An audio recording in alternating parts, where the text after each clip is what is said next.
Cyrus Cade here. Freelance investigative reporter, skeptic by trade, and if I'm being honest, a man who's seen too much to sleep soundly at night. I've chased stories from the back alleys of Minneapolis to the haunted hollows of the Deep South, but nothing, and I mean nothing, could have prepared me for what I found in the sun-scorched hills of Ojai, California. This is the story of the Char-Man, a tale of fire, fear, and a darkness that doesn't just linger, it consumes. It all started with a letter, handwritten, smudged, and smelling faintly of ash. It arrived in my mailbox one Tuesday morning, postmarked from Ventura County. The writer claimed to be a local historian, a man named Elias Graves. He said he had information about a legend that had haunted Ojai for decades, a spirit born of fire and fury, a wraith known only as the Char-Man. According to Graves, the Char-Man wasn't just a campfire story. He was real. And he was waiting. Now, I've heard my share of ghost stories. Most of them are just that, stories. But something about this letter felt different.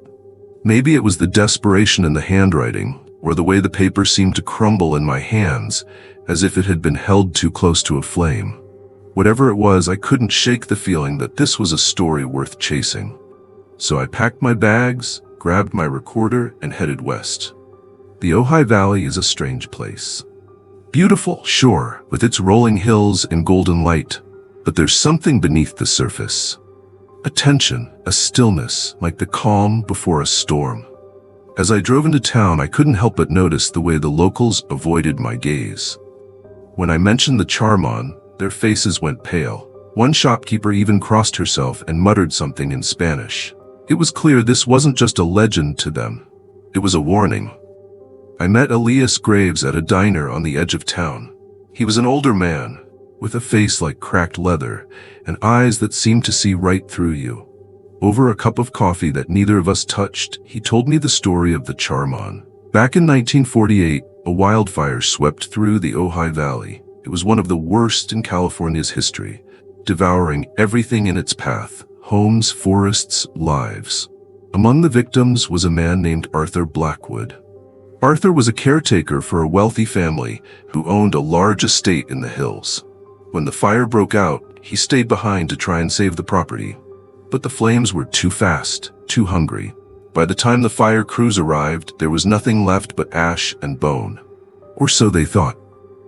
A few weeks after the fire, strange things started happening in the hills. Hikers reported hearing screams in the night, screams that didn't sound human. Cars broke down on North Fork Road, their engines mysteriously dead, only to start again moments later. And then, there were the sightings, a charred figure moving through the trees, its eyes glowing like embers. The locals called him the Char-Man. Graves handed me a stack of old newspaper clippings and police reports. The stories were all the same: missing hikers, burned-out cars, and a sense of dread that clung to the hills like smoke. But what really caught my attention was a photograph.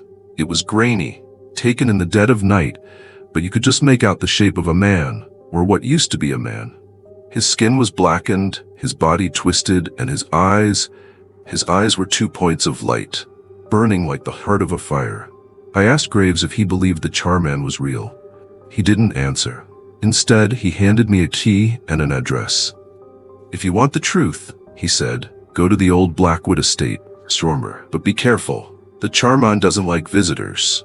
The Blackwood estate was exactly what you'd expect from a place with a history like this. Crumbling, overgrown, and radiating an almost tangible sense of menace. The air was thick with the smell of smoke, even though there hadn't been a fire in decades. As I stepped through the gate, I felt a chill run down my spine. It wasn't just the cold, it was the feeling of being watched. I spent hours exploring the ruins, recording every detail. The house was a shell, its walls blackened and brittle. The furniture was reduced to ash, and the floorboards creaked under my weight like they might give way at any moment. But the strangest thing was the silence. No birds, no insects, no wind. Just silence. And then I heard it. It came from the woods behind the house, a scream that didn't sound human. My heart raced as I grabbed my recorder and ran toward the sound. The trees were thick, their branches clawing at the sky like skeletal fingers. The smell of smoke grew stronger, and I could swear I felt heat on my skin, even though there was no fire. And then I saw him. The Char-Man stood at the edge of the clearing, his body twisted and blackened, his eyes glowing like coals. He didn't move. He didn't speak. He just stared at me, and in that moment, I felt a fear I can't even begin to describe. It wasn't just the fear of death. It was the fear of something worse, something I couldn't understand. I don't know how long I stood there, frozen in place, but when I finally found the courage to move, he was gone. All that remained was the smell of smoke and the sound of crackling flames fading into the distance. I left Ojai the next morning, my head spinning with questions. Who or what was the Char-Man? Vengeful spirit? A figment of collective imagination? Or something else entirely? I didn't have answers. All I had was a story, and a feeling that I'd only scratched the surface of something far darker. But the story doesn't end there. Back in Minneapolis, I pored over my notes, trying to make sense of what I'd seen.